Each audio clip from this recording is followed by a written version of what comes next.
Booyah! What's going on, guys? All right, we are live tonight. Let's see what's going on. Come on, Riley. How you doing? Woo! Let's see who we got in the house tonight. We got Cody from After 5 Outdoors. We got Riley from Hoosier Outdoorsman. That's it. And I just lost one.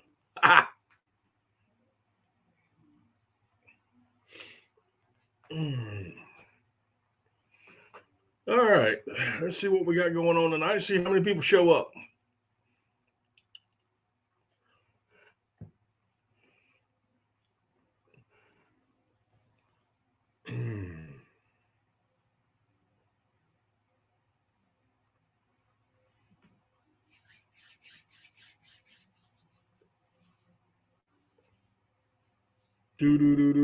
Riley, what's going on with you tonight, man? Anything good?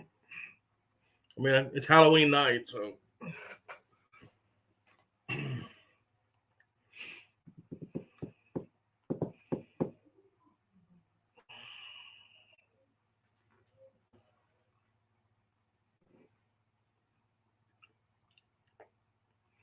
Not much going on here.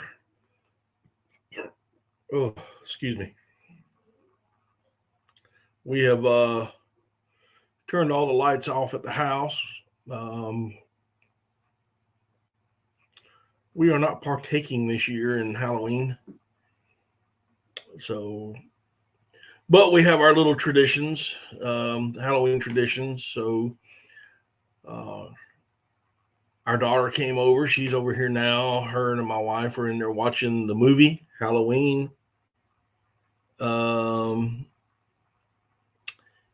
And we make this is the start.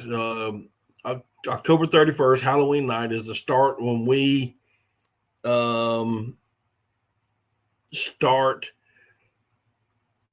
making chilies and stews and stuff like that. So we made a chili tonight, and they're in there eating and watching the movie Halloween.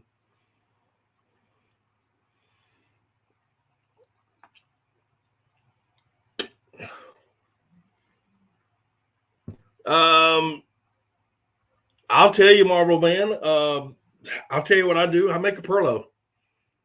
I don't do dove poppers. I do Perlos. Just make a Perlo.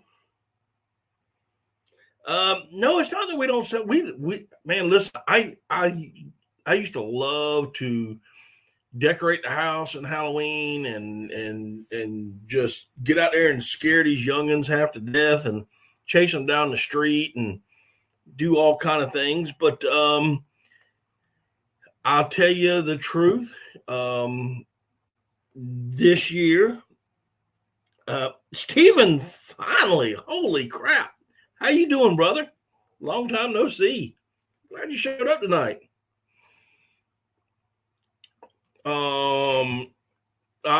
This year, I'm just not into it. A lot of different reasons, a lot of personal reasons, but I'm just not into it this year. All the decorating, that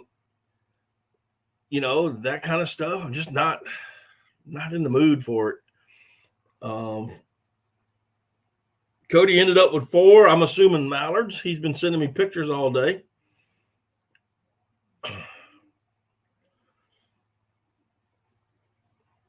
Oh, listen, Steven, I'm going to tell you something. Between you, Riley from the Hoosier Outdoorsman, and myself, if we were in a room together in our weird sense of humor, people wouldn't know what to do. They'd just leave.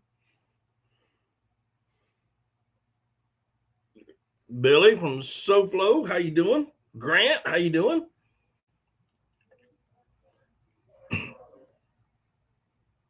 And a blue wing. Okay. Oh, dude, I'm telling you, if y'all haven't, if you didn't see my community post last night, I actually did my very first podcast. Riley from the Hoosier Outdoorsman, he has a podcast called Rilo's Quack Shack. You can find it on all your little podcast places. He invited me in, and we did a podcast last night. It aired last night, and I'm quite sure you can still hear it. If you want to go back and take a look at it, please do. He is a duck call maker, and he does podcasts on other duck call makers. But he invited me in anyway, and we had a great time, had a great conversation, had a lot of good things were said. I mean, funny stuff. There you go. Go ahead and post it up. It will be up forever. Forever.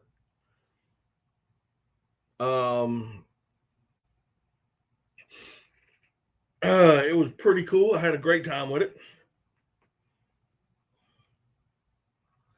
Good wood duck shoot Saturday a.m. in Southeast North Carolina. Charles, I went. Actually, I was able to get away, and I went up there, hunted with Craig, me and him, and we had two summer ducks come in the decoys before shooting time, and we were standing up in the boat talking, and a hen ringnet came by, and we just sitting there, just watched her, and she did her thing and left.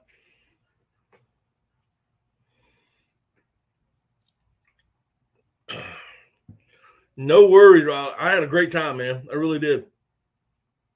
Well, Charles, how many did y'all shoot? If you don't mind my asking. But we were up there. I was up there. I was going to try to get back up there this Saturday for the November opener, but I don't think I'm going to make it as of right now.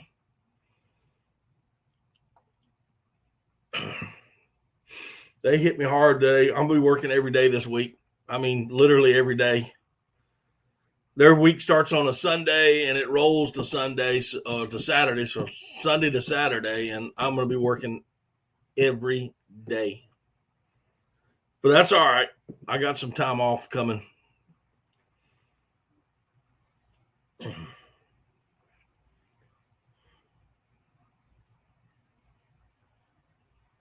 The beavers had just enough water to hunt three birds, 2 guns. Okay.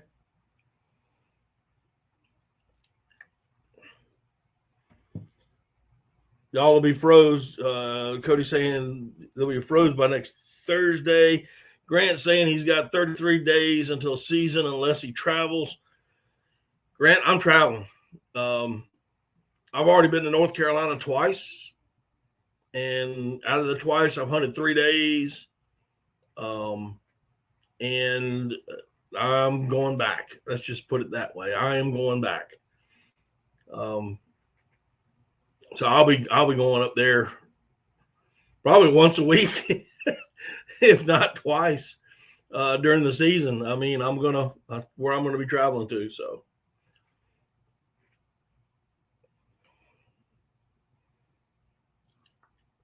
I'm gonna try to take 2 days off next week and just go up there. We'll see what happens.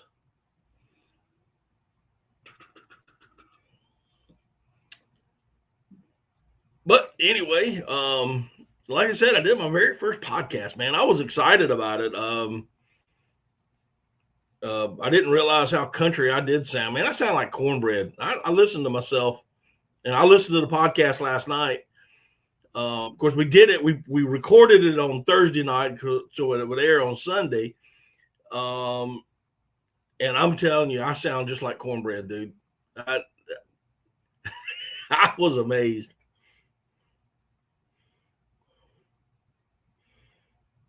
Our wood ducks have moved on from Indiana already. It's pretty depressing. Oh, man.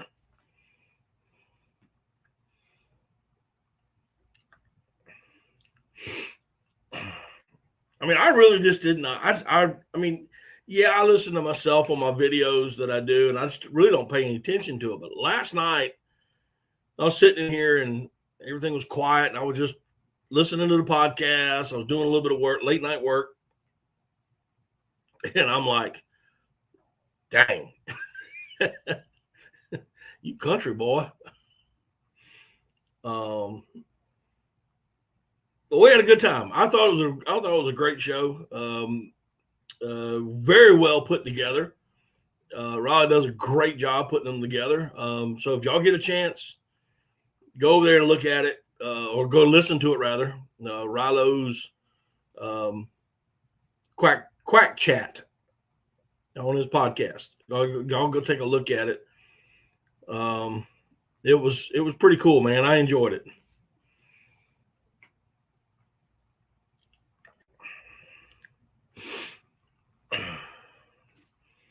Yeah, I haven't even, Charles, I hadn't even done any scouting here since the teal season. I've been working, or I've been traveling up North Carolina, so that's all I've been doing.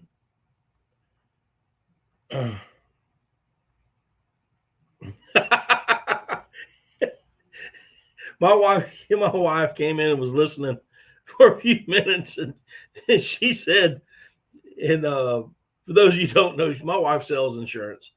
She said, he sounds like a life insurance salesman. Oh, y'all are loaded up down here. Great goodness. When y'all start, Billy?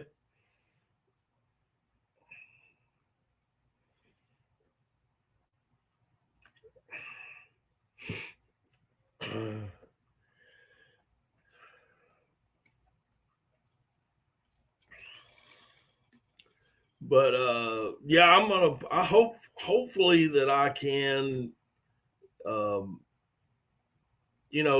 possibly take a couple days off next week, the 19th. Okay.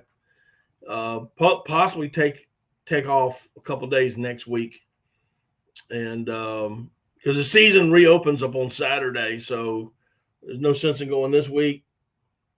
You like that Halloween mask? Awesome, bro. Hey, I worked hard on this today.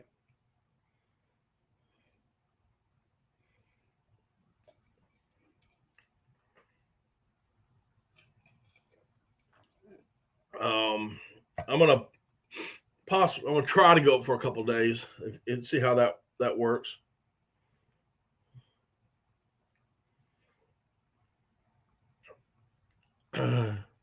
Maybe take not this coming, but the next Friday and Saturday off and go up there. Hunt for 2 days and then come back. See what happens. That's a long time from now, so you never know.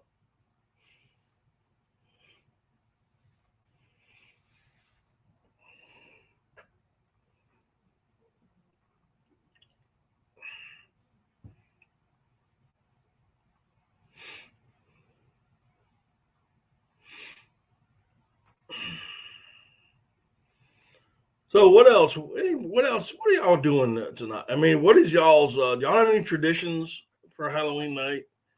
Ours is basically cooking a chili. That's the first night that we cook a chili for the year. That's what starts off the chili and stew season for us is tonight. So well, my wife was at work. I was working out of the house today, so from my home office, and I got the chili going. Her recipe, not mine, hers. That's what she wanted, and so I followed her recipe. It was good. It's good. It's a good chili. But they're in there right now. Her and our daughter, and first time in a long time you ain't been 10-8. Billy's freaking working. Okay.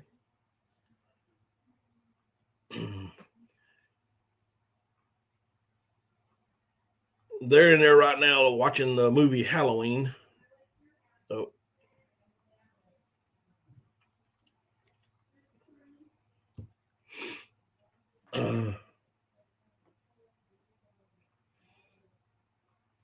but that's what we're doing this week. That's what the weekend.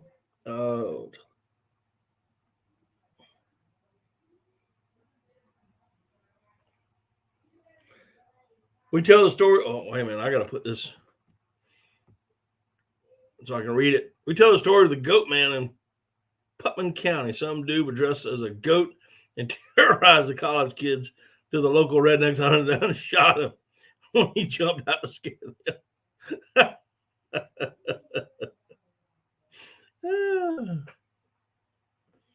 Nothing exciting here. On call for work. Okay, Grant.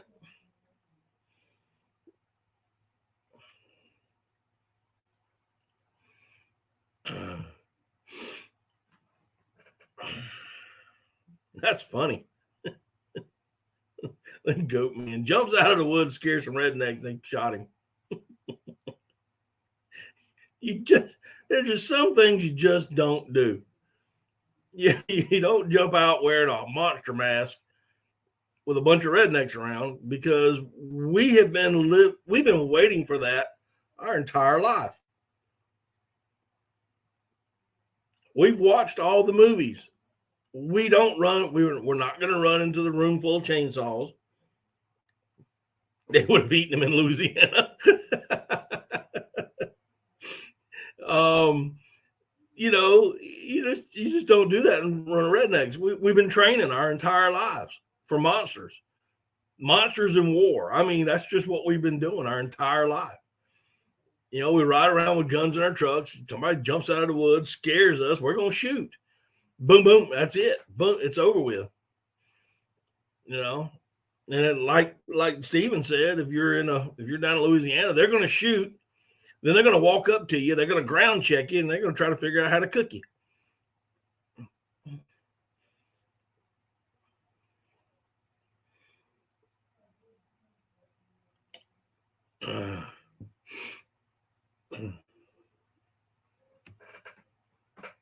Uh-oh.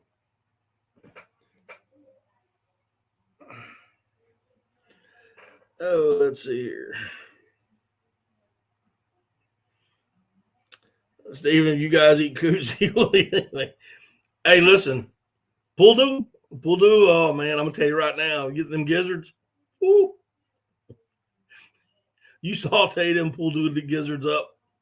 That's some good. That's a fine meal, brother.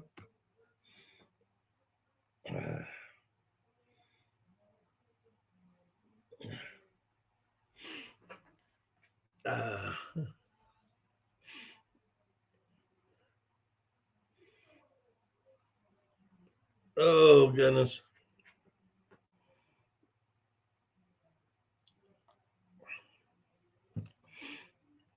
Yeah. We were talking. What were we talking about the other day, Riley? We were talking about eating swamp chickens. If y'all have never shot or eaten swamp chickens, y'all really need to try it. I'm on more passing that LSU next week. What's up, Craig? How you doing, my brother?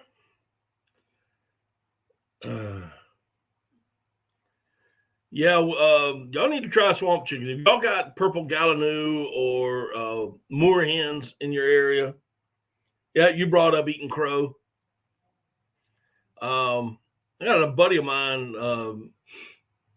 Tom Keltage, and Tom Keltage and Everything Outdoors. He's got a YouTube channel, and he does that. He eats crow, kind of like shrimp, I bet. No. For you, maybe, but with your weak little stomach. But for us, that's good eating, man. But yeah, you take them marsh hens and you boil them down like a chicken, and pull the meat off of them, make yourself a perlo.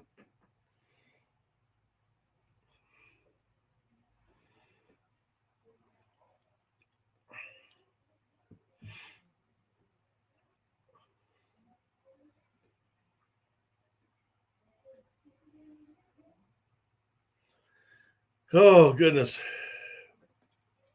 11 people up in here tonight. Awesome. If y'all haven't already, do me a huge favor and hit that thumbs up button for me.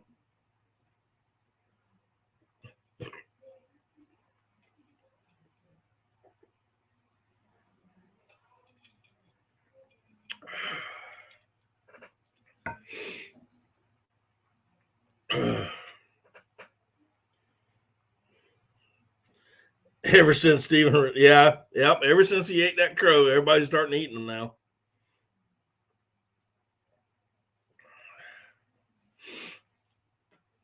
I'm not saying I would never eat one. I'm just saying I have never eat one, and I've never eaten one, and not sure if I want to waste the shot on it.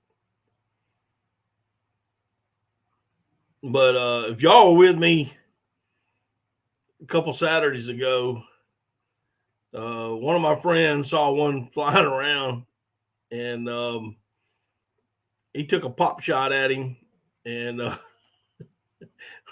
he knocked that crow stupid. I'm just going to tell you straight up. I wish I could have got the video of it. I just couldn't zoom in tight enough.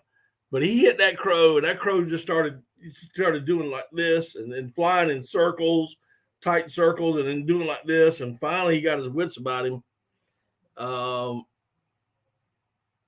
then kind of flew off. But he was knocked stupid there for a second.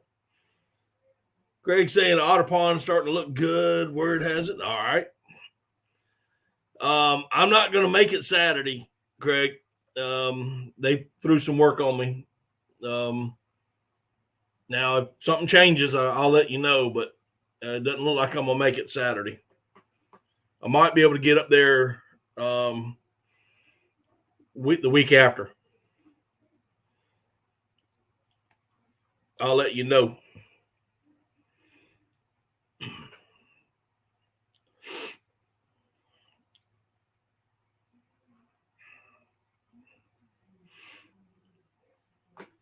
I will let you know.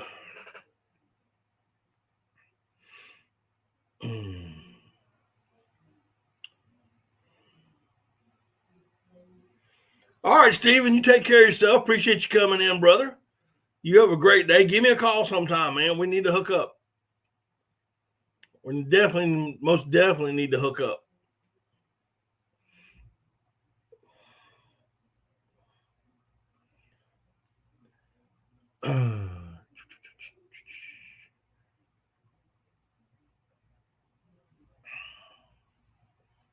By the way, Steven, before you leave, type in your merch store real quick. Just type it in the chat room. Type the name of your merch store.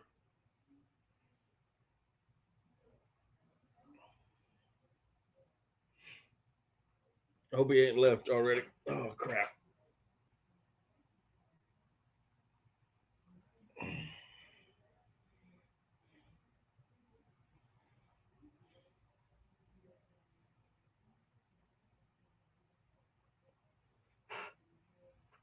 I'm not sure if it's going to show up here or not. Hang on, guys.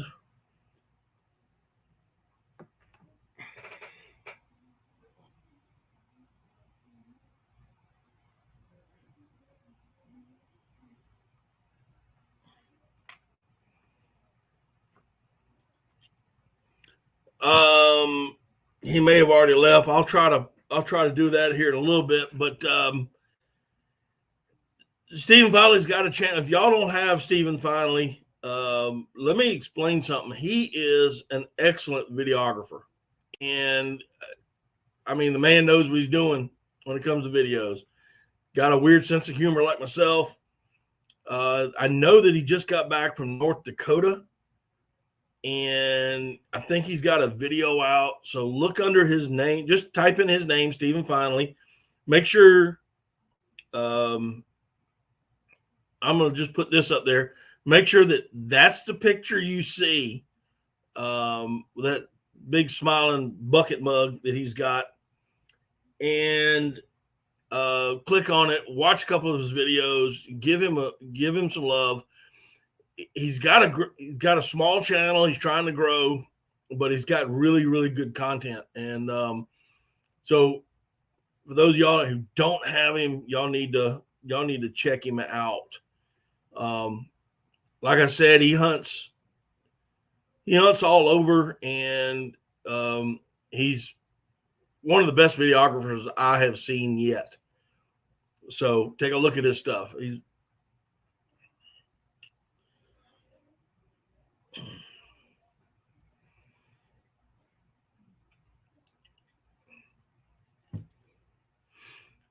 Who do I have in here that's a moderator, by the way?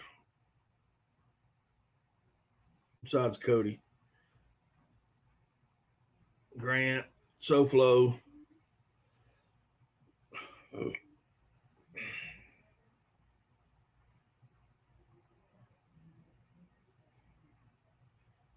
On a side note, I don't watch NASCAR since they went woke, but that was one heck of a pass. I have no idea what you're talking about, bro.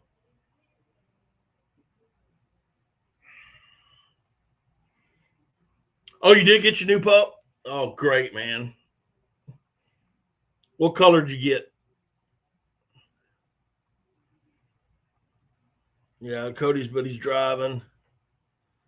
Okay.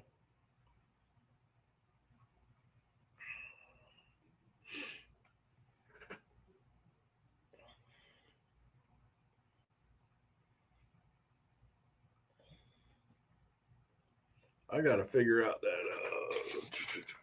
Let's see if I got it up here.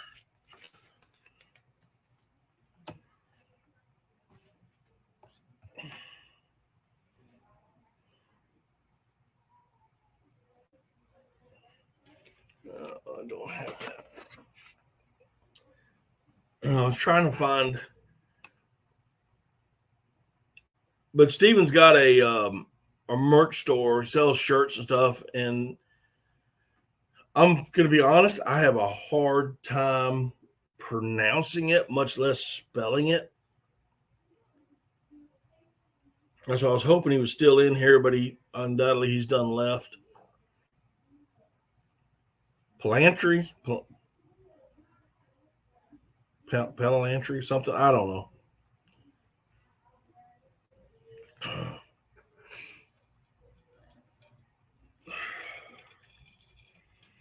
So what else going on, guys? Come on, help me out. Let's talk some duck hunting and some ducks, and let's just get in. What do we got going on?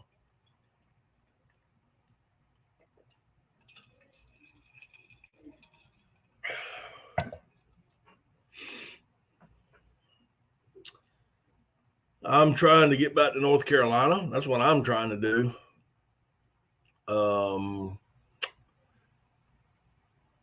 The season opens statewide come Saturday, so I can go just about anywhere I want to. Your shooting sucks. Well, I will have to say, so far this season, I've done pretty good. As far as shooting goes, I just need ducks in my face to do it. I just need more ducks.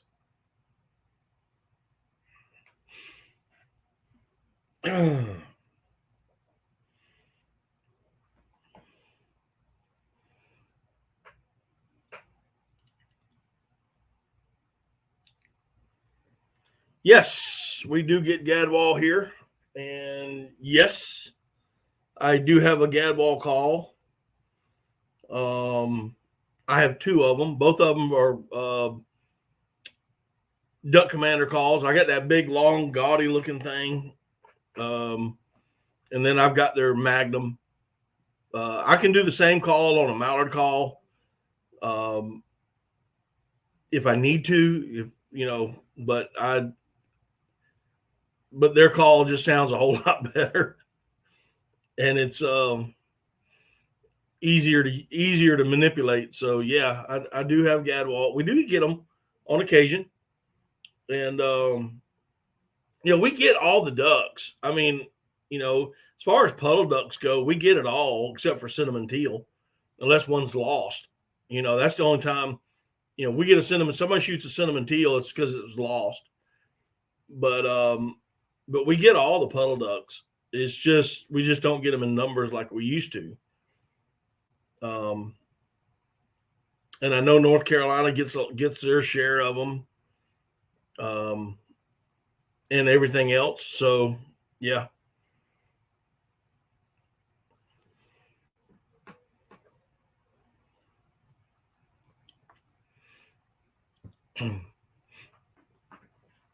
I'm pretty big on the what people quote unquote call the the gimmick calls. Uh, Got to run to Walmart. Hope you survive. Well, I do too, man. All right, we'll see you in a little bit. Um, I believe in them in those calls. The wood duck call, the teal calls, the whistles, the gadwall call. Yellow, they call reds, but he's yeller. Okay. Okay, got you. He's talking about his new pup. Okay. Um, I think especially during the later part of the year, especially in the South, when ducks have heard just about every, they've seen every decoy spread, they've heard all the calling, to mix it up, and you know, so I have a tendency of doing that. Um, Running a mallard drake call sometimes, with a mallard hen call, uh, then hitting a gadwall call a little bit, and then going back to a mallard. Just kind of changing everything up, and not running one constantly, but run it.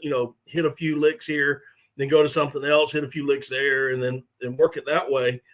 Number one, it sounds like there was a lot more ducks down on the water, a lot of different stuff down on the water, and I think it builds a little bit of confidence in them that they want to come in and check it out. So, yeah, I run them. I run them all.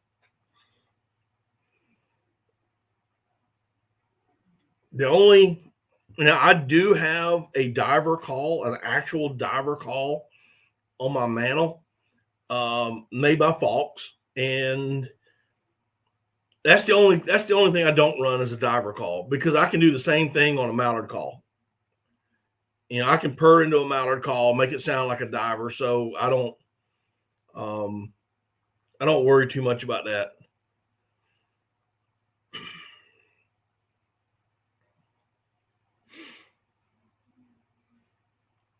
Are we, Riley? Are you building calls tonight, or are you just sitting back chilling?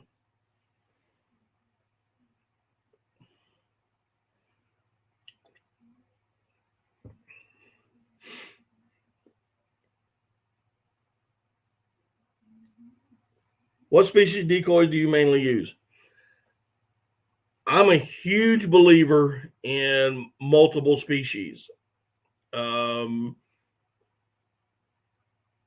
all right. Well, since you're sitting back chilling now, do me a favor and put in the chat, again, your podcast and the name of your call company.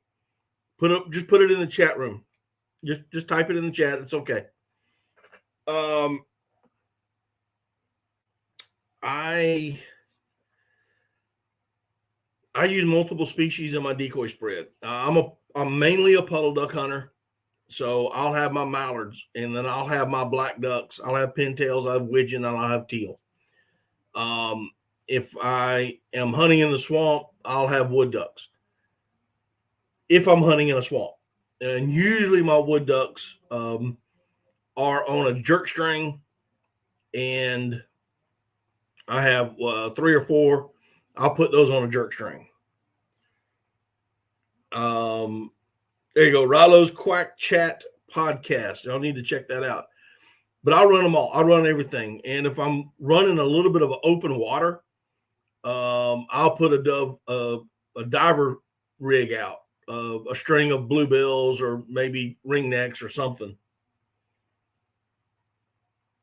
Your diver call is a black flag. Okay. I gotcha.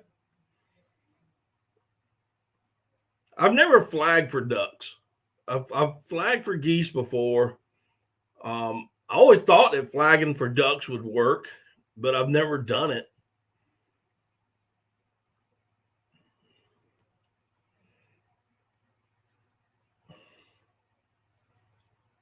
I guess number one, I'm usually if I'm hunting open water, I'm either in a boat up next to a bank, or I am tied up into a small island of trees.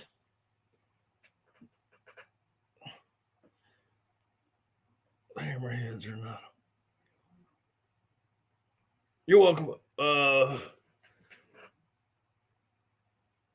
What's the name of the company, bro? You type that in there.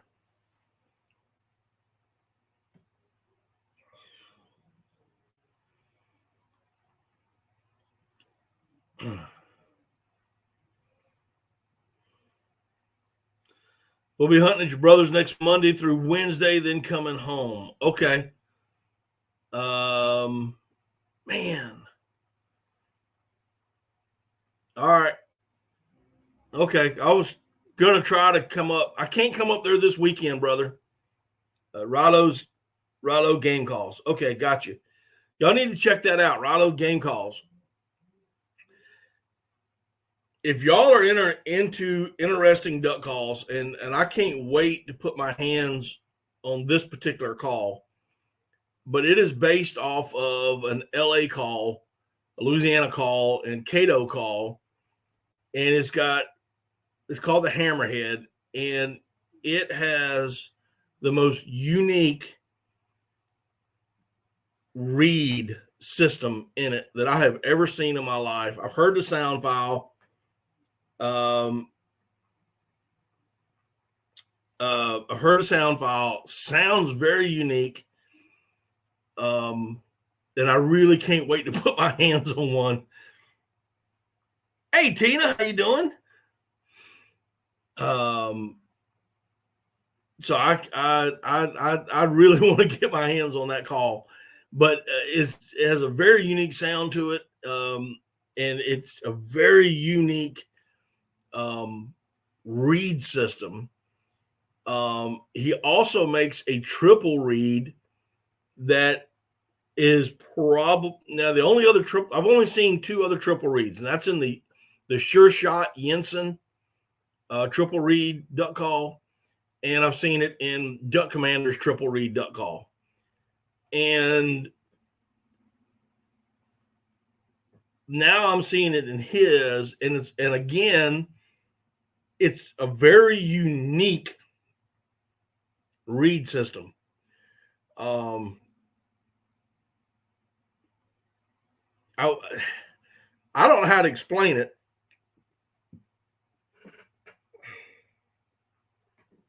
I really don't know how to explain it other than it looks like the front end of a hammerhead shark and has wings. It's crazy. I know it sounds crazy, but it is, like I said, it's a very unique and has a very, very unique sound to it.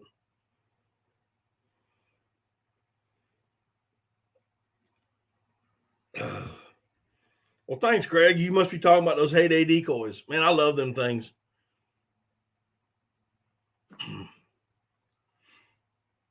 I most certainly do. I love them.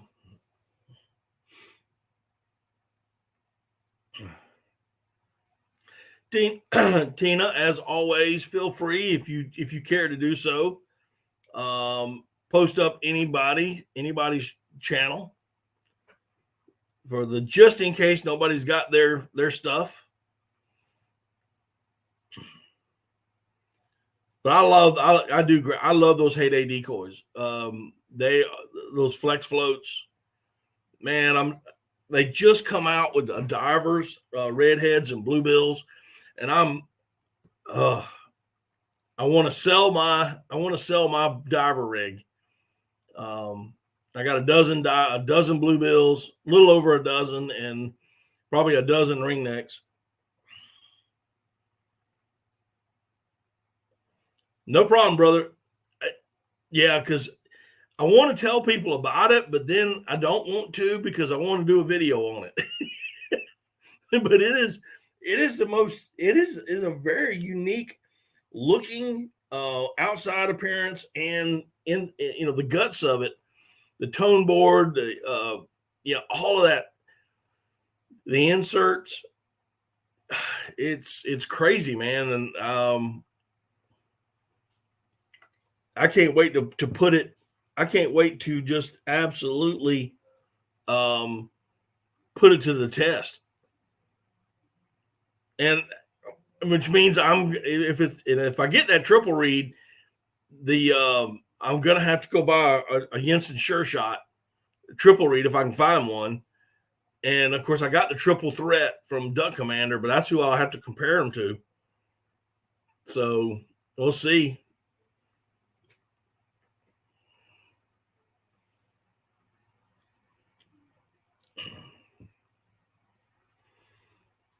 But yeah, I'm I love those. Like I was saying earlier, I love those heyday decoys. They are, um, they're formally called Lifetime, and um, yeah, I do. You can find a Jensen triple read anywhere. Yeah, I'm gonna have to look and find one.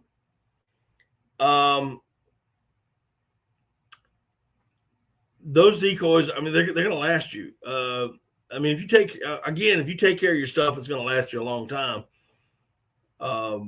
But they're made out of that uh, the same stuff that Crocs are made out of. I've done a number of videos on them. The paint schemes are, my opinion, are great. Um, they got two hookup points, front and back. So if you want to adjust it to, to have them facing in different directions, that's easy enough. Um, I can't say enough about them. They're just great. They're lightweight. They're lighter than most conventional decoys, and I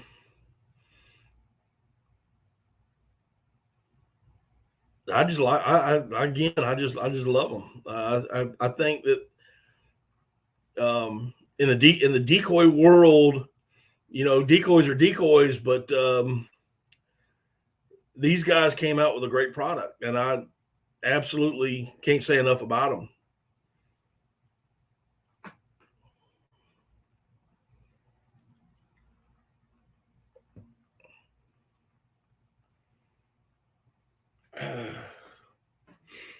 Yeah, I'm gonna have to get on the. I'm gonna have to get on the.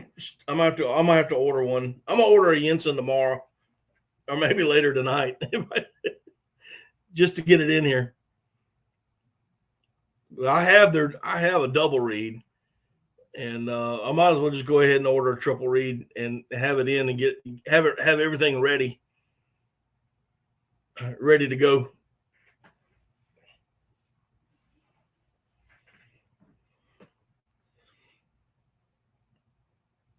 But I do like reviewing the calls. I really like putting the calls to the test and pitting them up against each other, and letting people, because I think that's another problem with guys. They will they don't they don't test calls out.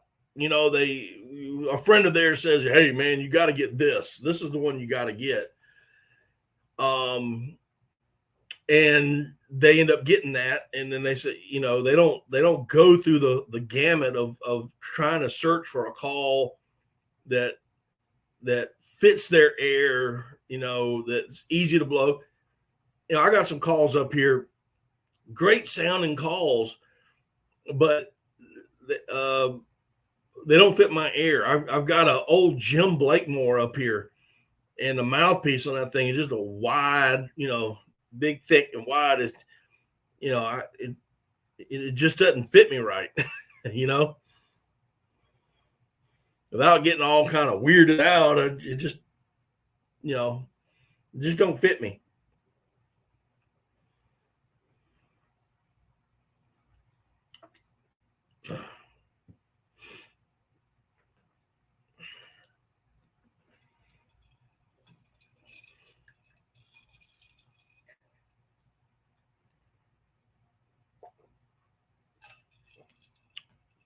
Let's see, we've been on here for 45 minutes.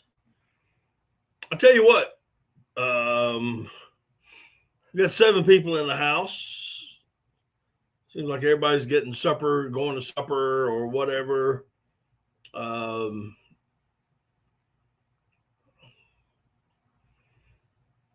don't know. Is Billy, you still in here?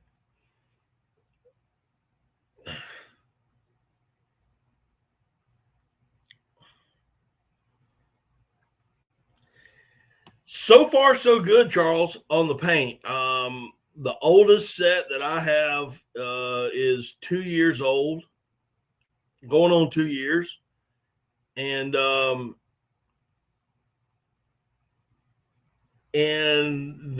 paint is fine. I'm putting them through the test this year. I pretty much have the rig that I want. I have 2 dozen mallards. I have a half a dozen blacks. I have a half a dozen pintails, a half a dozen widgeon.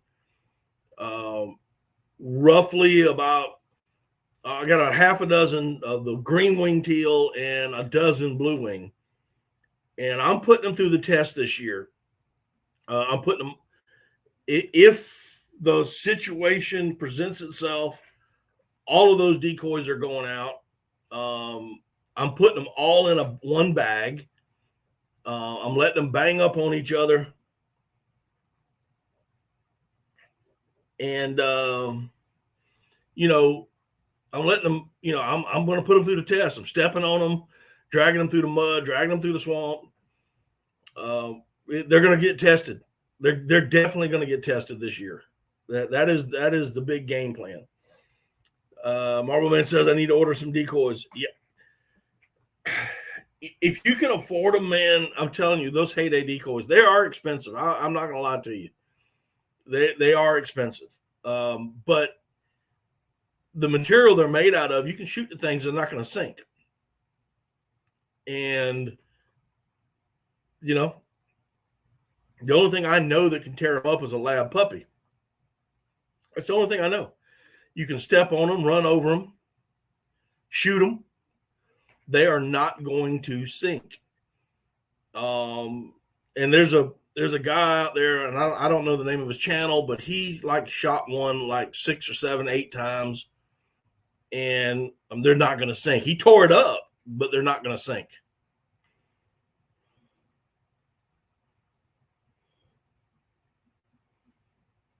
Everyone later raving over FA. I think they are, dude. And listen, there's nothing wrong with Final Approach. There's nothing wrong with Herders. There's nothing wrong with G&H. There's nothing wrong with any of the decoy companies that are out there. Final Approach decoys. Yeah, I have hunted over all of them, and there's conditions. When I look for a decoy, there's a lot of conditions, a lot of things that I'm thinking about. And most decoys that are sold now are sold to impress the duck hunter. Well, that is needed in a lot of instances, but not so much. I want to impress the ducks. All your decoys will do that. So now I need to figure out, what am I going to be doing with these decoys? Am I going to be hunting? 90% of the time I hunt from a boat, which means I put my decoys in a boat, and then I drive through the swamp, find a place, set my decoys. I want them, but I may have to walk in, and I may have to walk through some stuff like we did a couple weeks ago, a 45-minute walk through some of the nastiest stuff. And I don't want to carry heavy decoys. I want to have enough to put a spread out, but I don't want to carry so many that, that I'm exhausted by the time I get there.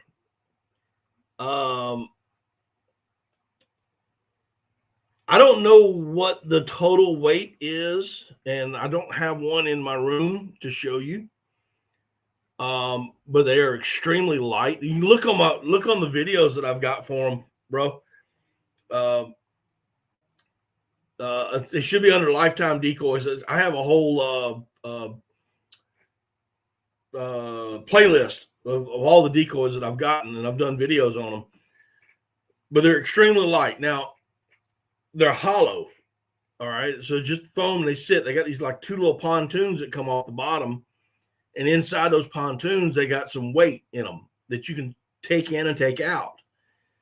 That's just to help, when you're throwing them out, that they right themselves up. But you can take them in. You can put them in. You can take them out. And then when your normal rig that you put on them, most people use Carolina rigs or Texas rigs rather. If you're wrapping line around the keel of a decoy, not saying you can't do it, but see the keels are these pontoons, and there's nowhere to wrap it. So the best way to rig them is with a Texas rig. And whether you're using their Texas rigs or my favorite, which is the duckfoot decoy anchor. Beam me up, Scott. Hello, how you doing? Welcome in. So, if you're using those type or using egg weights or whatever, I would definitely use a Texas rig styled rigging. Now I'm going to be hunting a lot of coastal water, a lot of deeper water. So I have purchased some pretty much some gang rigs, and get 2 or 3 gang rigs out there and just kind of put them out because I'll be hunting coastal water as well. They're easy clip on, clip off kind of deals. So it's going to be very simple. Francis Fishing and Outdoors, how you doing? Welcome in. If you haven't already, do me a huge favor and hit that like button. Yep, happy Halloween. So if you're not used to hunting with Texas rigs, that's the only way I would rig these particular decoys. It's the only way. It just makes life a whole lot easier. And I've got some Texas rigs that are 10 foot, and I basically roll them, I coil them up, got them in the bottom of the boat, and as I pull one out, I'll clip it to a decoy if I'm hunting deeper water. But right now, on all my rigs, they have 6 foot lines on them, 6 foot Texas rigs. Because that's generally, I don't like hunting anything deeper than 6 feet. I really don't like hunting over a foot, but I will hunt up to 5 foot depending on where I'm at. But in those cases where you're hunting the coast, where you got water, moving water, or you're hunting a lake that has a sharp drop off right at the bank, I'll put a lot of decoys up on the bank and then long line off of it.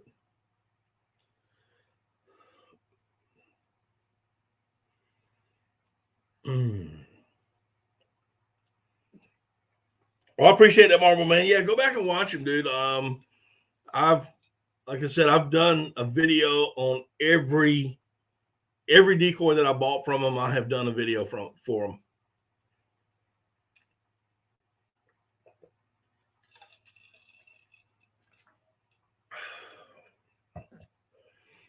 I just wish they'd take notice and send me some.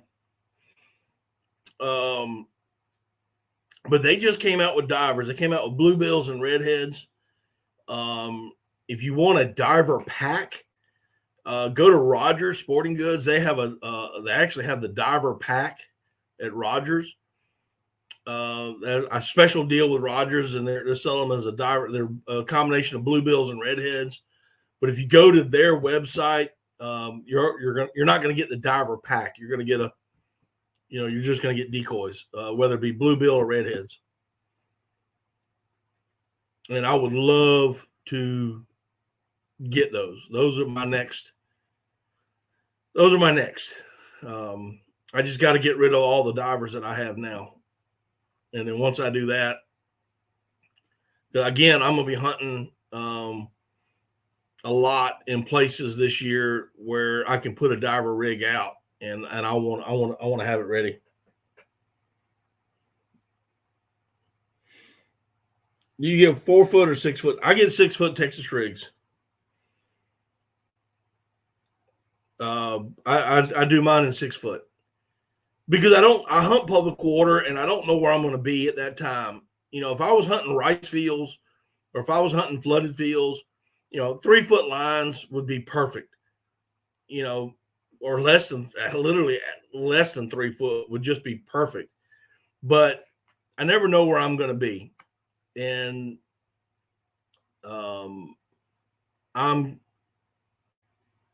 I don't normally hunt moving water or haven't in the past. So all I have is 4-ounce weights on the decoys. But and so assuming you do the heaviest weight as well, I have 4-ounce weights on my all my rigs. But again, I'm going to be hunting the coast, and because I'm going to be hunting the coast, I got some 1 pound H weights that I'm going to be rigging up individually and with longer line on it. So when I go out there, all I have to do is clip off the Texas rigs, clip these on, unravel them from the H weight, throw them out.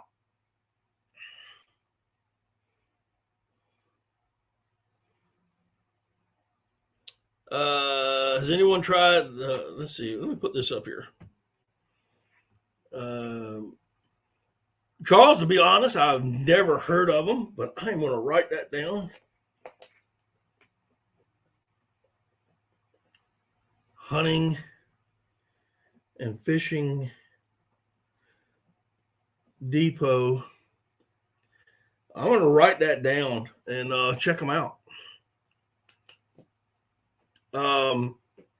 And that way, when and what'll happen is I have a dozen of those H rigs. So what I'm going to do is when I go to pull them up, I'll just wrap the line around the H rig, right? Unclip it from the decoy, drop the decoy in the bag, take the H weights and drop it in a bucket. That way, the line won't get tangled, and when I drop them in the bag, the line won't come unraveled and get tangled up again. So that's how I'm going to work that. And then I'll have some on gang rigs as well. So I can put a stringer out, maybe 1 or 2 stringers, and then put a pot at the around the edges and stuff.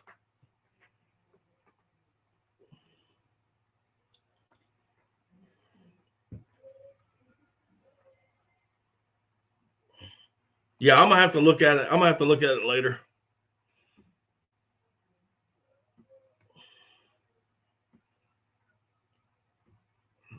But all my lines, I'm not saying all of them, majority of my decoys are on cable lines. Some I have made myself, or when I bought them, they didn't have the cable when I bought them, so I needed something quick, so I just got them. Colette, what's going on? Happy Halloween. How are you? And for those that are just coming in or came in and left, or you're still here, don't forget, hit that thumbs up button. I sure would appreciate it.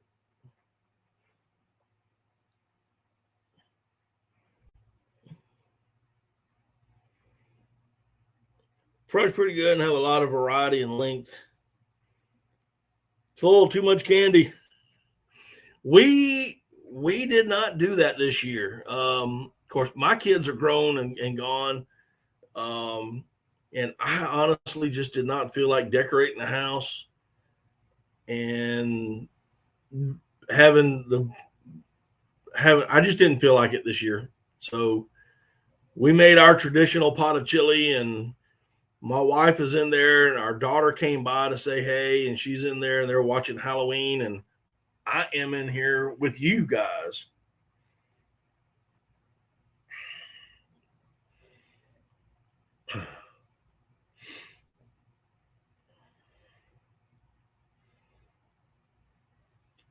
But I will tell you, if you're going to go, well, matter of fact, on any of your Texas rigs, I don't care what length they are. Honestly, I don't care what length they are. Get you a set of those wire ties. You know, the ones with rubber coated wire ties. And you can go to Bass Pro and buy a whole roll of it, or you can buy them in a 4-pack from like Heyday and stuff like that. But make sure you get those. What I do is I hang my decoys up in the shed, and after I put 12 on a string, put 12 on a carabiner, and then I grab that line and I just run all the kink out of it, and then take those rubber wire ties, and I tie it off as close to the decoys as I can. And that's going to keep your decoy, your stuff from getting all tangled up. It's going to help with that. It's going to keep them tight. And I can go from throwing them over my back with that, or I can drop them into my decoy bag, and they don't get all tangled up and messed up.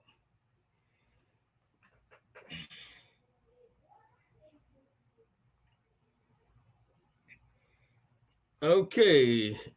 In Bedmar, hello. Any good old cornbread to go with that chili? Yes, of course. You can't have chili without cornbread. Take that cornbread and crumble it up, put it at the bottom, pour your chili on top. Cheese, sour cream, maybe a little jalapeno if you want it.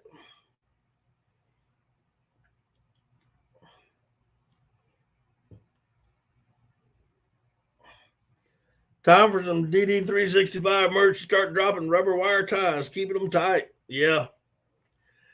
I am really thinking about it, dude, about merch, and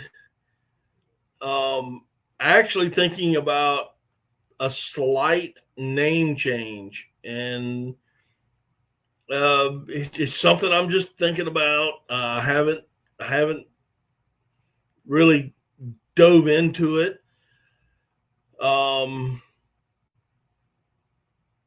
But I'm thinking about having just a very slight. Scab, what's up? What are you sick about, man?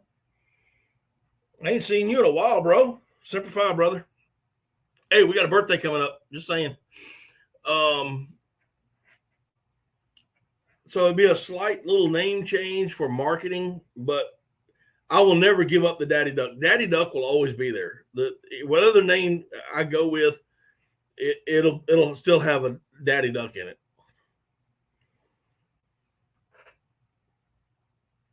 Sour cream on chili.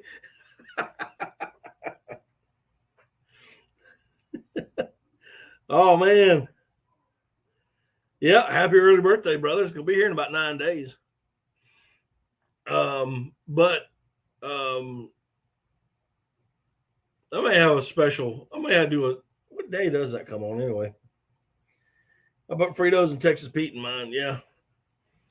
Hang on a second.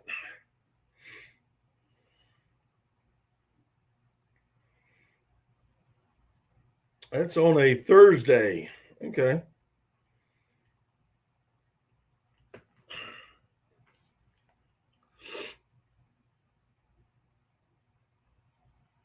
Colette, me and a whole bunch of guys are going to have a birthday on November 10th. That is the Marine Corps birthday. It is in all my Marines, all my fellow Marines, we celebrate November 10th. That's our birthday. November 10th, 1775. That's right, bro. And we're going to celebrate.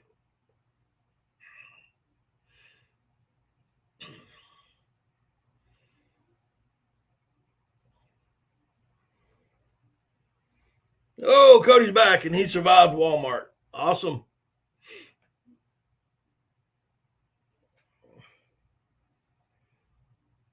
Yeah. You know, I wish that I had some um, Marine Corps uh, brothers that were close that I knew about that were friends, because I'd probably have a cake cutting ceremony. It's kind of hard to do it by yourself.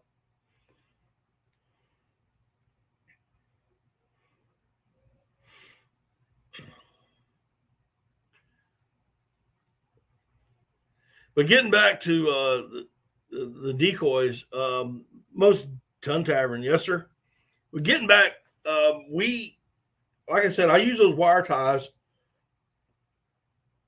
and I just went, and I'll be honest with you, I went to Bass Pro Shop, and you can buy it in a roll, and I'll go in there and cut, 3 or 4 inches off of it, and if I lose them, I lose them. And I just keep that roll in the boat, and if I lose them, I just pull it out and cut some more and tie them off if I need them. But it just keeps your stuff a little bit tight, and that way your decoys don't get tangled up as much. Because I don't care what they say about Texas rigs not tangling, they will. Eventually, they will get into a jumbled mess, and that's why a lot of guys, that use Texas rigs. How much for the ringers? Oh, we'll talk about that, Greg.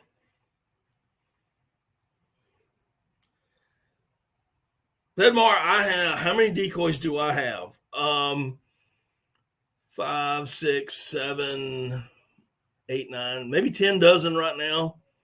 I am using for hunting over. I use the Heyday flex float decoys.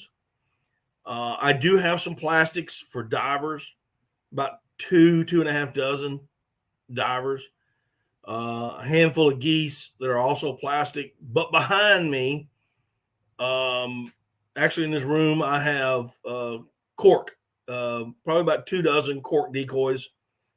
Some that I bought, and some that I actually carved myself. They are behind me on the floor.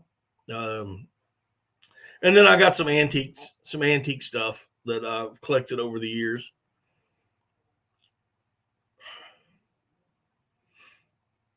Yes, right. Met in a bar.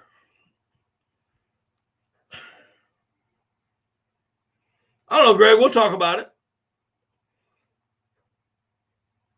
Heck, dude, I may just bring them up, all my divers, and bring them up and drop them off at your house anyway, because I'm not going to use them down here.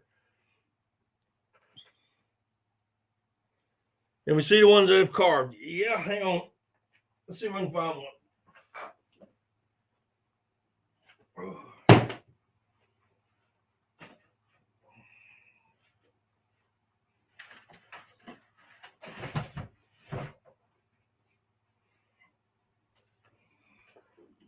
Oh,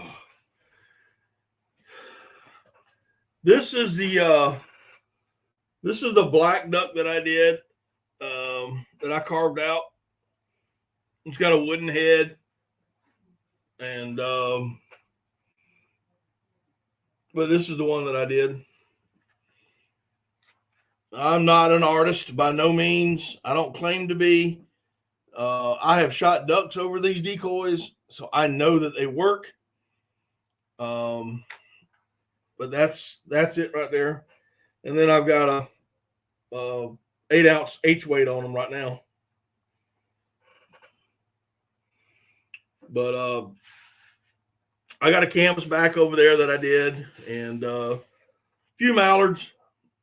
Of course, the black duck and the mallards are the same body and head. It's just how I painted them. And thank you, buddy.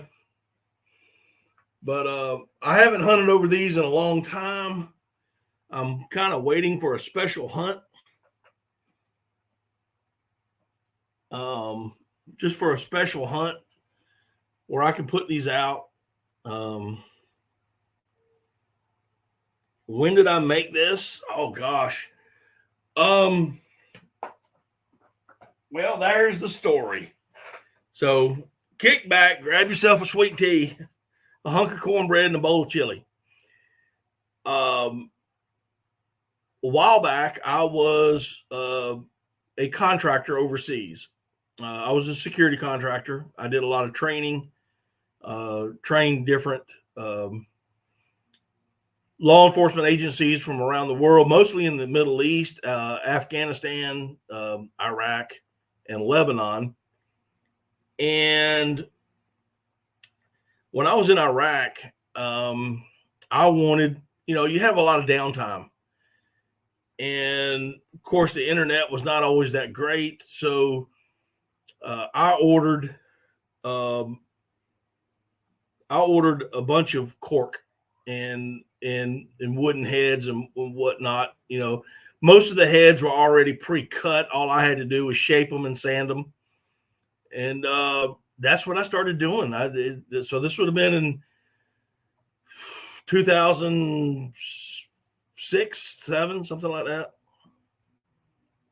and I just went and started carving these decoys. I mean, I'd sit outside the hooch in the evenings when we had had a lot of down. Like I said, we had a lot of downtime, and I just start working on them, sanding on them, carving them out, getting them the shape I wanted. Had all the time in the world, wasn't in no hurry. After I got them, majority of them carved, then I ordered some paints and started. I ordered sealer and sealed them up, and just started doing that. What base in Iraq? Liberty. In Iraq was Victory, Liberty. I was also at Al Secure, which is Falcon. Please tell me you were never stationed at Camp Lejeune. I was stationed at Camp Lejeune for a very, very short period of time.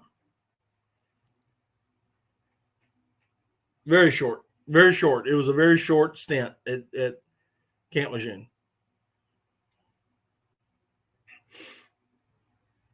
Hey, John from Hunting and Stuff with J&J. How you doing? Yeah, I mean, yeah. Yeah, Charles, but I was stationed at Camp Lejeune for a very, very short period of time. And then we went somewhere, we came back, and then I went overseas to the Philippines.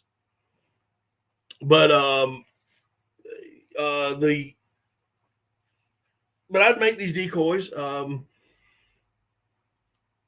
Like I said, some I have bought, over the years, have bought them. Some, for those that remember LL Bean, LL Bean had a line of decoys cork decoys at one time.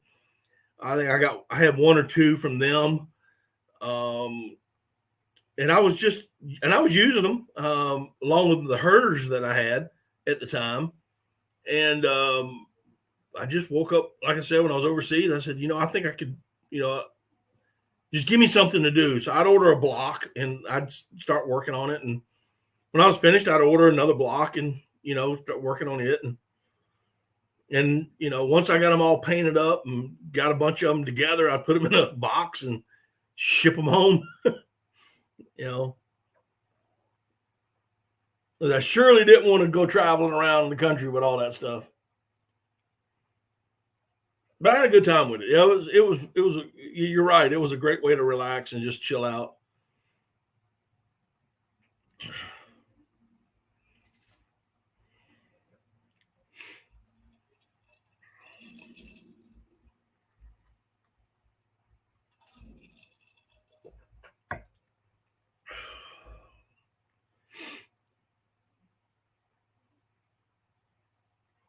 Oh, let's see here.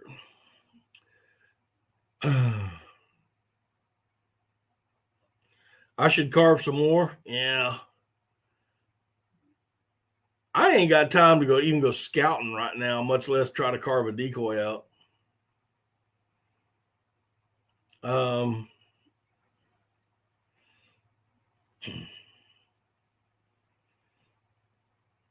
I think the best base that I ever was at overseas in the Middle East had to have been Victory and Liberty. The Victory and Liberty bases. Oh man. We had our own hooches, little Connex boxes. Did I work for Blackwater? No, I did not.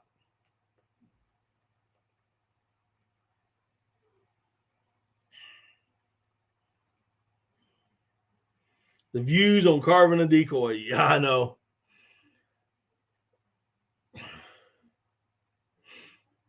It would just take me so long to do one now, Cody. I mean, I don't have most of my stuff is hand tools. And that's what I used on these. That and a lot of sandpaper. A lot of sandpaper.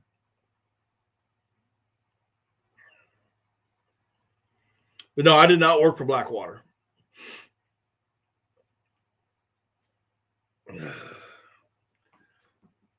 But Blackwater was more into protection details. And even though I did protection details, mine was more into training.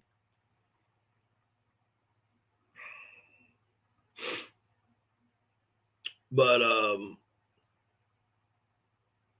yeah, that's something to think about, Cody. I have to think about it. Oh no, God, you got me all messed up. Now I have to start thinking about this. Maybe during the off season, man, when the duck season's over with.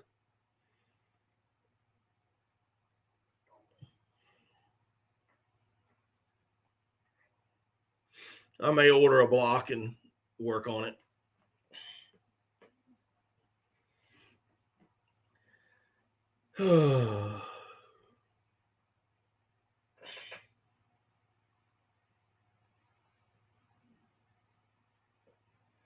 Maybe a small duck, like a 6-inch. I got some teal over there that weren't quite finished, and they need some more work to them, but they weren't quite finished. I don't like the way they came out. I don't want to show them because I do not like the way they came out. You have a good idea once in a while. Yeah, you do.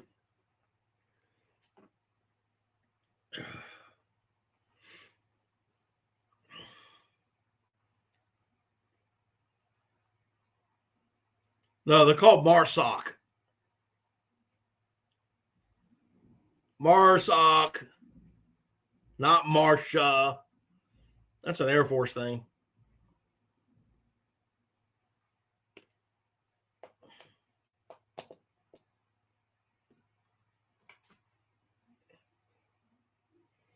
Yeah, Marsoc didn't exist when I was in the Marine Corps. It was just called Recon then. Marsoc came after me.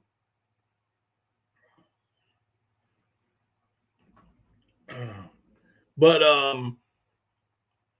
yeah, it was fun. I enjoyed doing it. I have, like I said, about 24 over there that I am kind of waiting to for a very special hunt. And once I figure it out where that special hunt's going to be, I will probably pull them out and take them with me and hunt over them. But like I have a store bought pintail because I just do. But I do have a one canvasback drake that I did.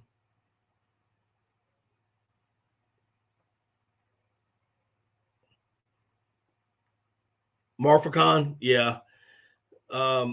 Yeah, but it was just recon. I mean, it's just recon.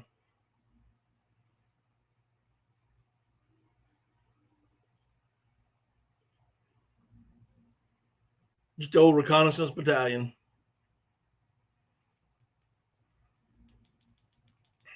I don't even know what generation. Brady Bunch humor.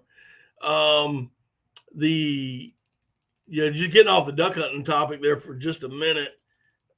Back when I was in, we were called the Pepsi generation. I don't know what generation they'd be now. I have no clue. I just know that, let's see here, my kids are in their 30s. They were probably 10, maybe 11 years old. Yeah, somewhere in that age range. And I took our family and we went back to Parris Island. I wanted to see it, and we happened to be in the Beaufort, South Carolina area. And I said, I'm going to Parris Island. I'm going to go take a look at it. Came up to the gate. Told them I was in the Marine Corps. I'm just getting here visiting. May I have a pass to ride around and just show my family the base? And they said, yep, go over there, get you a pass. I went and got a pass, and off we went. And as we're driving by 1st Battalion, which I was at 1st Battalion at Parris Island, I saw Marines running. And I said, oh, and I pulled over to the side, I said, these are my Marines. They're running, da-da-da-da. And they were wearing cami bottoms, T-shirts. And all of a sudden, I lost my ever-loving mind because they were wearing tennis shoes. They were wearing tennis shoes with BDUs, with their camis. And I lost my mind. I said, my Marine Corps has just got soft. When did they start wearing tennis shoes? When did they start wearing tennis shoes and with BDUs? Now, I could understand if they were in PT gear, shorts and T-shirts, but, because we did. But wearing BDUs and tennis shoes, oh my God. Man, they put them brogans on us, man, and we went everywhere in brogans. There was no, we loved the days when they told us to dress out in PT gear because we could actually wear some tennis shoes.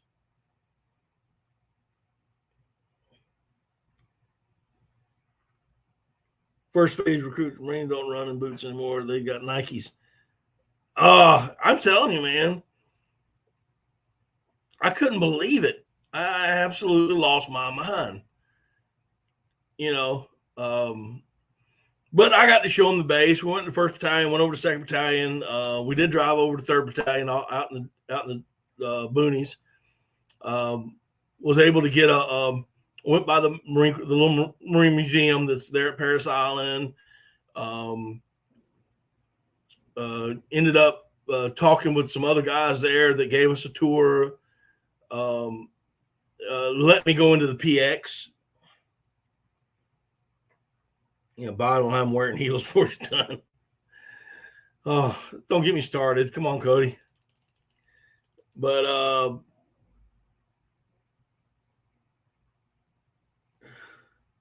your buddy's dog jumped in their boat last season. That's funny. 19 years ago, I was there at 1st Battalion. Yep. Man, I've never met a Marine that loved the Marine Corps while they were in, but I've met a lot of them that love it once they got out.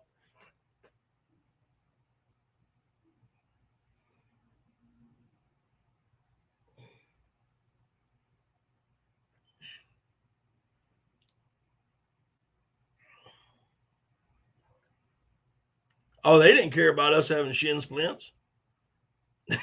They could care less. That's what I'm saying.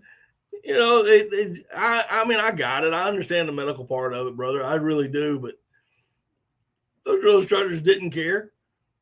I had a sprained ankle and I was on the quarterdeck one morning.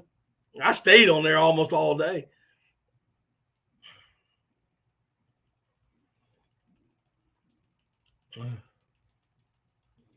Running shoes supposed to save their knees. Supposed to. But I will say this: they do have something now that I did not have, and that's the Crucible. They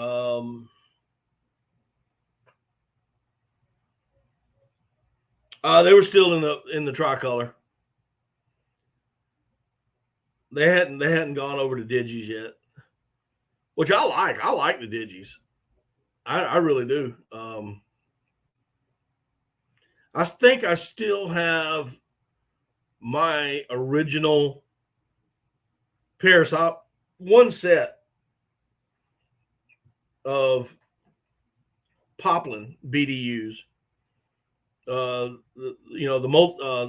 not multicam, the tricolor, but they were in the Poplin. I think I got one set left. Of course, I still have my blues hanging up. I got one set of I got my greens still. I got all my emblems. I got all that Marine Corps emblem. I've got all my medals. I got all my ribbons. I got all my rifle badges and pistol badges and all that stuff. Still have all that stuff.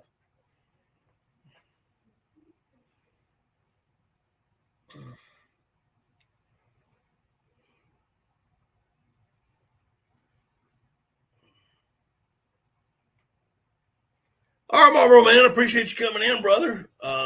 If you haven't already, do me a favor, hit that like button on the way out. You're welcome to come back. You're always welcome to come in. Appreciate the questions. If y'all have any other questions that you'd like to ask, maybe you don't want to ask in the chat room, feel free. Go to any one of my videos. Go to my about page, my homepage. Look it up. There's my email address right there. Go ahead, shoot me an email. I'll be more than happy to help you out if I can.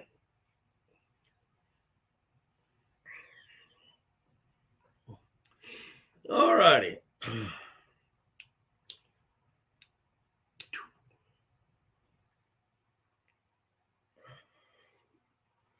But I enjoyed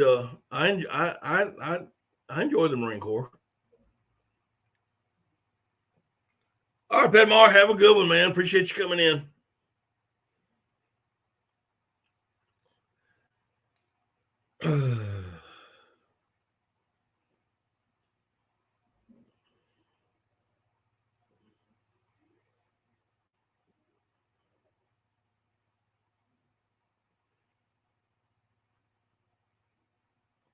Appreciate that, brother. I do appreciate that.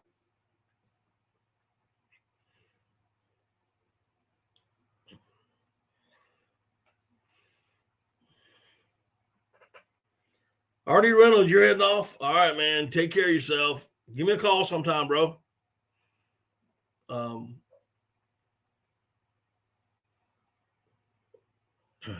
We need to get up together. Do a little shooting. Go shoot something.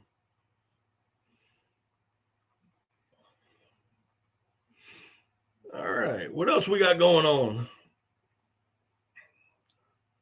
I know me and Scab could probably take over and just talk about the Marine Corps, but I don't really want to talk about doing some duck hunting. Scab, are you getting ready for the well, your trapping season hasn't started yet, has it? Are you getting ready for it?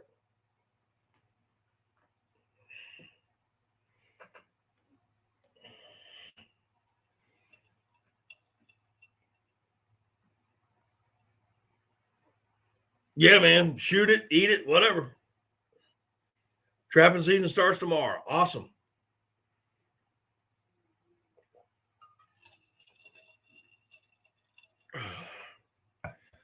Start catching them egg eaters, man.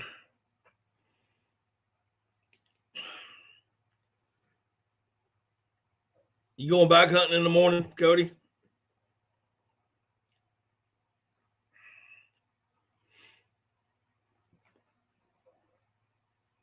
Taking a buddy and a 6-year-old son. Awesome.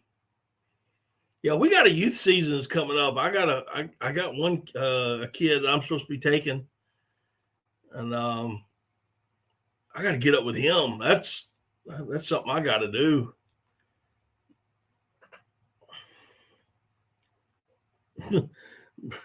Bo, I know that feeling.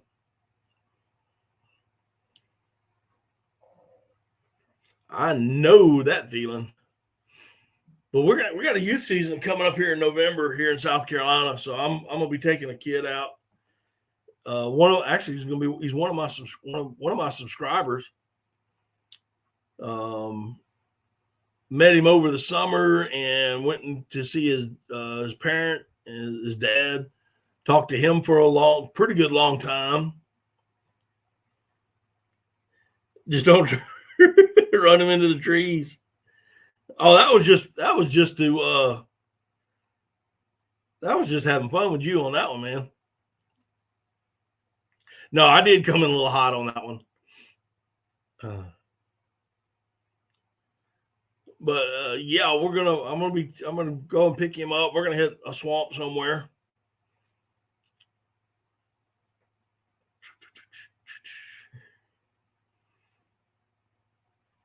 See if he can't shoot an old duck.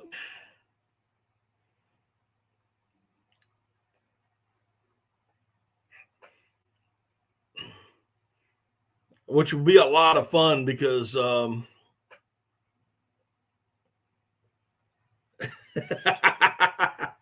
did, man. I did. I can't wait to do it again, brother. We got to figure it out. I want to get up there, and hopefully, maybe next year.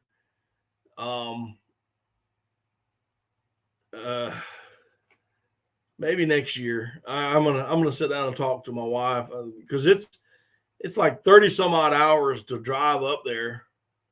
I may have to, and I am not gonna go get a shot just so I can get on an airplane. But get up there and hunt with you. Or maybe you can show me some of that.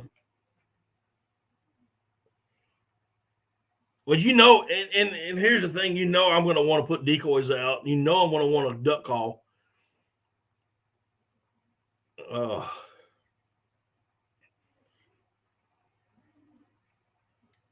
I want to get up there.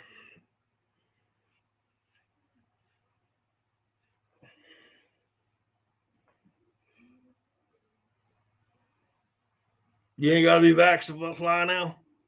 Oh, I thought they still had that rule.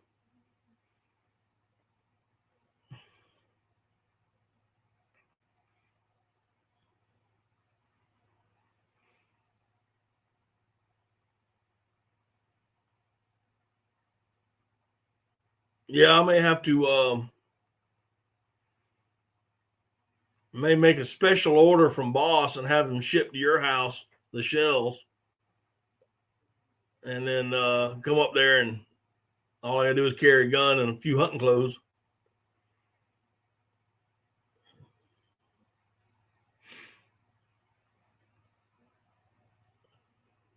I just think it'd be fun. I know you had a blast when you were down here. You were seeing some things you had never seen before, like trees and Spanish moss. I'd like to get you back down here. I really would.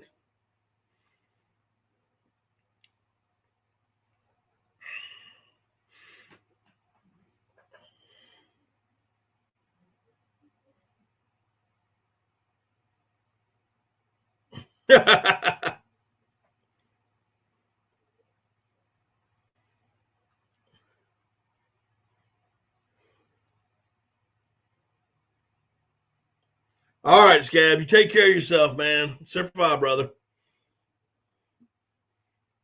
Oh yeah, man. You're always welcome here.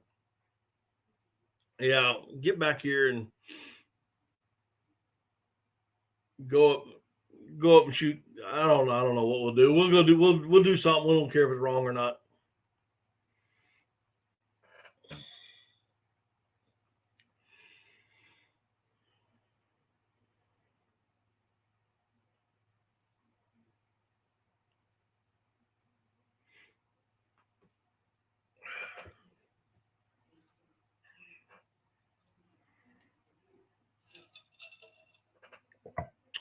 But here we go. Getting back. I can't stress it enough. Getting back up North Carolina again. I have literally started to fall in love with that place. If y'all could get a new governor, I'd probably move. um, I just didn't realize there's a lot of things I just didn't realize, and I only hunted a couple of places in the past, and mostly in the Sound and whatnot.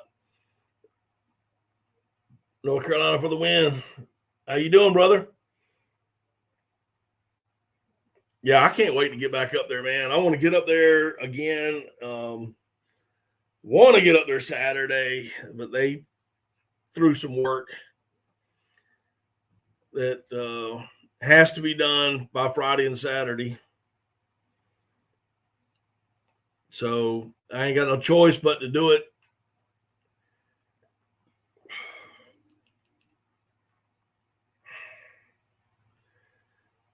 But I'm gonna try to take a couple days and get up there the second week. And that all depends too. I gotta remember. I gotta try to. I can't remember when the youth hunt is. So I gotta be here for that for South Carolina youth hunt because I'm supposed to be taking a kid out, and I surely don't want to disappoint him. So I'm probably gonna take him. Um, try to get him on some summer ducks, maybe a mallard if they're around this early, and do that kind of stuff.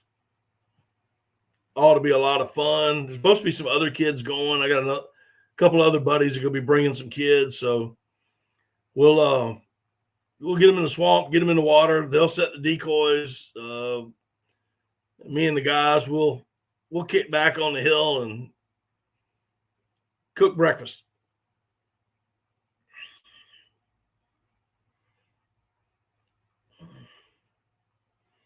Just do a lot of cooking while we're up there. We'll cook a pre-breakfast. Probably do a pre-breakfast and then do a breakfast a little bit later on and call it a day and hopefully have some ducks that they've shot and you know get some video and that kind of stuff.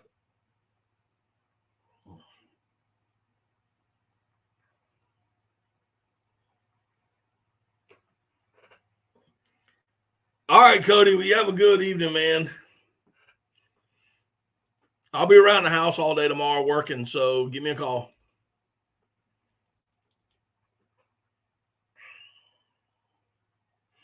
Well, Digger, where are you from, man? I may have asked you before, but I can't remember. Or is this your first time here?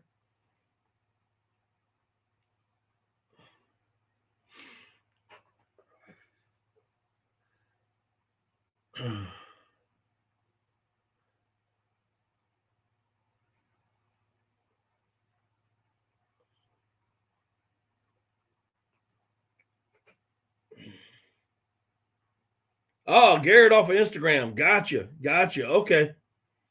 Okay, I got you. All right, man. All right. I didn't know this was your handle here. Okay, but I got you.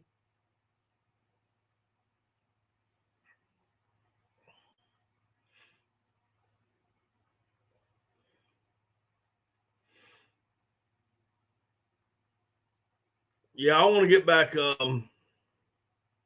want to get back up there, man. All right, Riley. We listen, man. Appreciate you coming in, man. You have a good evening. We got about 20 more minutes, and then I'm gonna be calling in the night. Um, it was a Monday. It was a long day. Mondays are probably my busiest day of the week.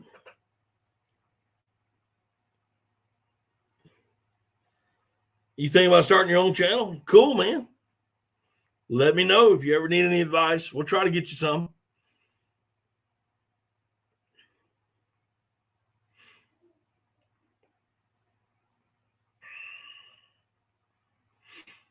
But Yeah, I want to get back up there. There's just so many places, and it was just crazy what I saw when I was there. I mean, it's just absolutely crazy. And 3 hours up the road. That's the kicker. You know, it was 3 hours up the road from where I live, and they had ducks.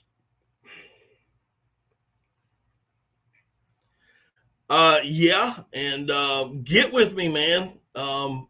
Get with me later on, and I'll tell you what I think, whether it's right, wrong, or indifferent. But if you can get with me later on, shoot me an email. Just go to my about page, grab my email, shoot me an email, and then I'll get up with you.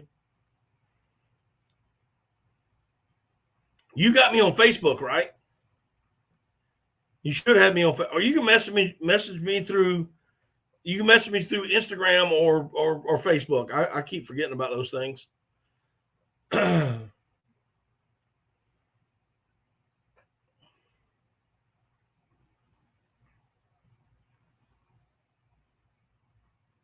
All right, buddy. Yep, got you. I got you. I understood it.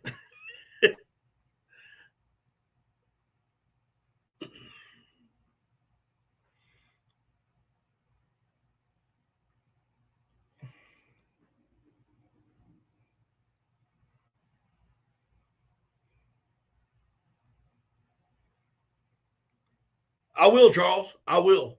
Um,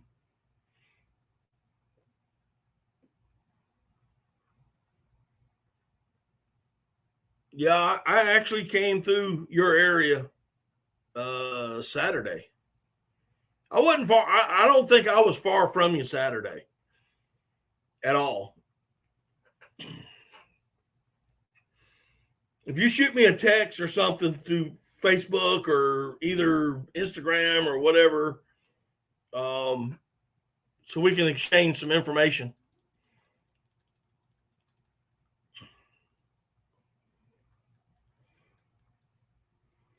You mean you out trick or treating, man?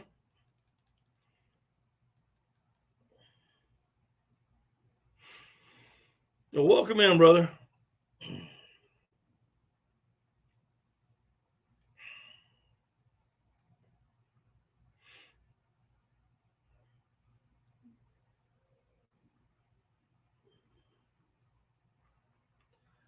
But yeah, I mean, I know for a fact I was fairly close to where you're at.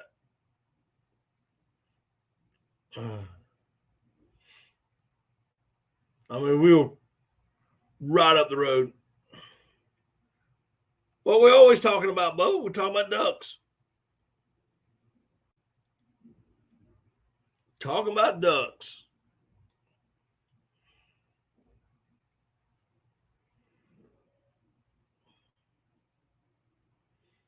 Always.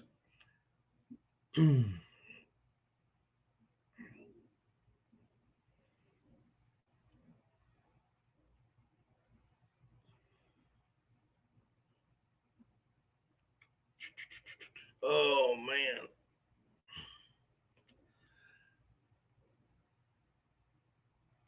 So your season should be opening up what in a couple weeks, right?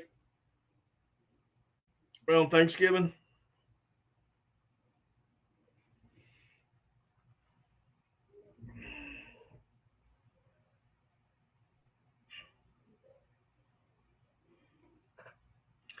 Well, I'll tell you, you you know, depends on what you want to do, what your channel is going to be about. Um, because on if whatever your niche is, you can start. I mean, you can use your phone. You can use the camera off your phone. Um, but you know, so what is? I'm assuming it's going to be an outdoor channel, so hunting and fishing. And I mean, I use three types of cameras. I use my phone for a lot of stuff. I use a GoPro, and then I have a little small Sony Handycam that I use as well. So, you're looking at, you got your like I said, depending on how you're going to do your channel, you know, is what kind of camera you're going to need. But if you're doing an outdoor channel, I would say a GoPro, along with a little small, like I said, I'm using a Sony Handycam. Mine's a 405, and it works great. Works great. I can vlog with it. Just get vlog video with it, along with the camera as far as the GoPro goes. But I would tell you need to get an editing program for your laptop. That's the important. That's important. I use Filmora, Wondershare. A lot of guys use DaVinci and some other stuff, which are all great editing programs. I'm just telling you what I use. I'm just used to it. I like it.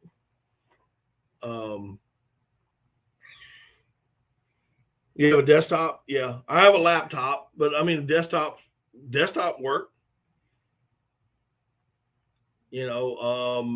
So you just need to get an editing program, which you got to buy. I think there's a few free ones out there, but I buy, if I'm going to get an editing program, I'm going to buy it. So I have it.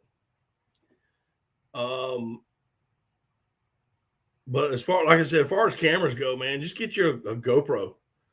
Get you a GoPro 7 or an 8, to start off with, which is close to $300 now. A little small handy cam can run you $300.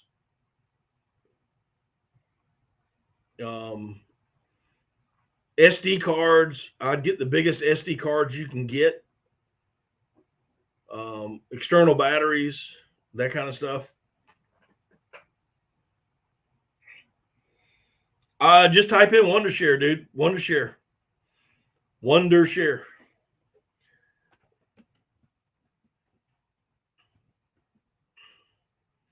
Whoops. This is what I use.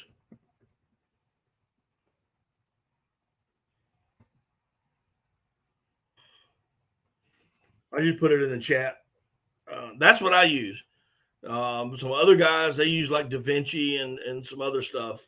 But what I would do if I were you, I would Google editing software, and I would study up on it and see which one fits what you're looking for. That's what I did. I mean, I've been using Wondershare for a lot of years prior to my YouTube channel, because I was, the work that I do, I have to create videos sometimes, and that was the one that was the easiest for me, and I learned it quickly, and that's just what I use. Well, we're down to 4 people, man. Everybody's dropping like flies around here.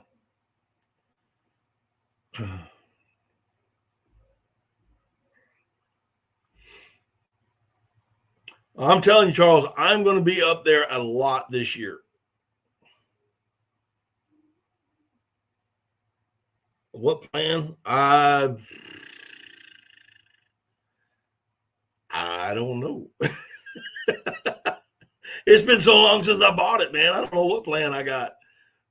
I have no clue. I haven't looked at the website in a long time.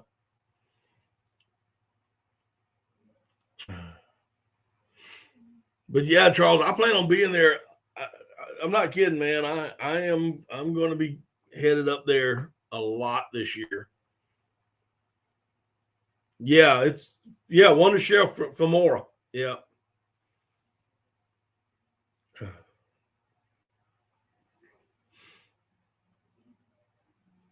And I think I got Wondershare 11 now because of the upgrades I get.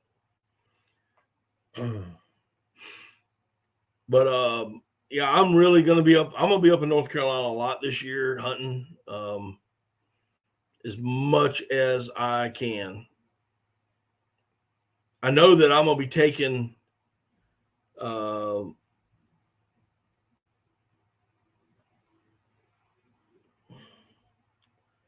I know I'm gonna be taking about a week off. I gotta take some time off before December 31st, and I'm probably gonna do it in December. When it once the November season goes out, and then when it reopens back in December, is probably when I'm going to take an extended vacation. I haven't seen any more ducks coming in and around. I have not been looking, to be quite honest. I've been working every day from 7 a.m. to 5 p.m.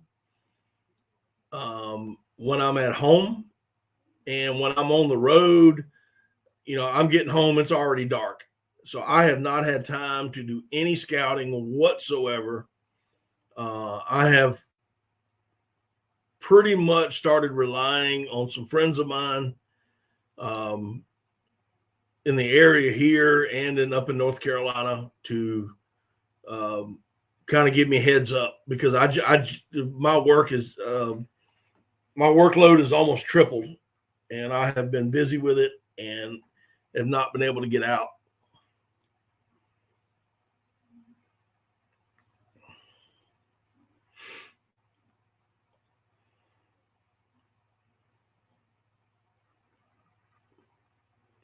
Let's see here. How about y'all? Are y'all seeing any ducks coming down yet? Have you been out looking?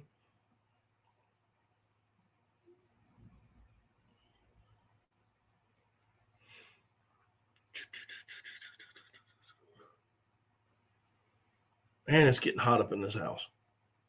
My wife and them must have turned the heat on.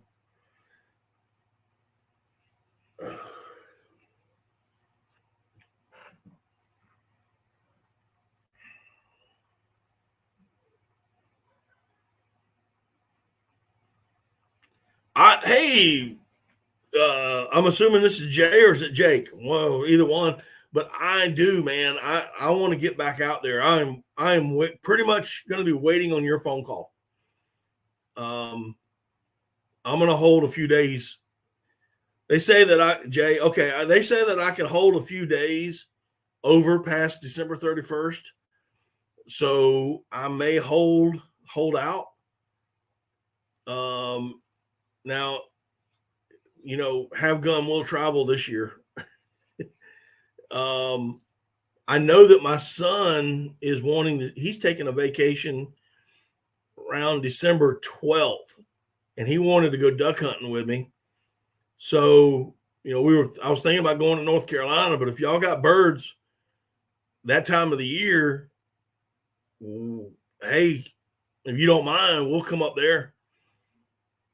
You just tell me what I need to bring. If it's just a gun and shells, we'll load the truck up with just that and head up there. You were complete. Saw 20 redheads a few days ago. Whoa.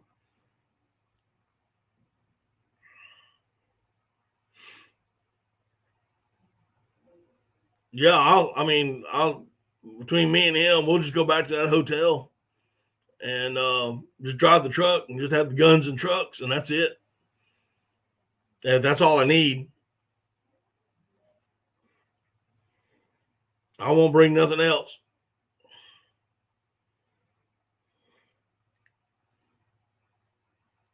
Yep, just keep yeah, just keep me in touch. I'd like to go, but I really do want to go back out there.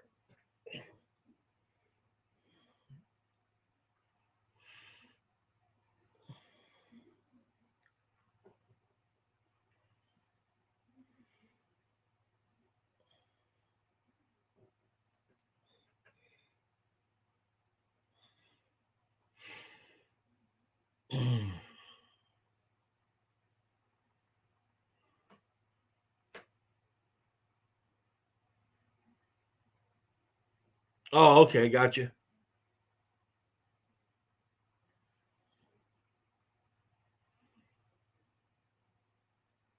But yeah, I wanna get back. I want to get back to Kentucky. Um, love to get back there. Actually, just don't march me up Mount Suribachi again, and I'll be fine.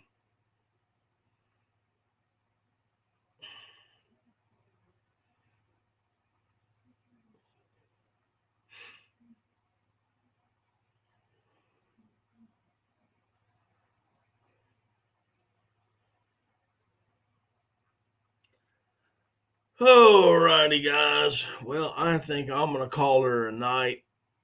Um, we've been on here almost 2 hours. I know I got 8 people left in here, but it has been a long day, and I'm thinking. Okay.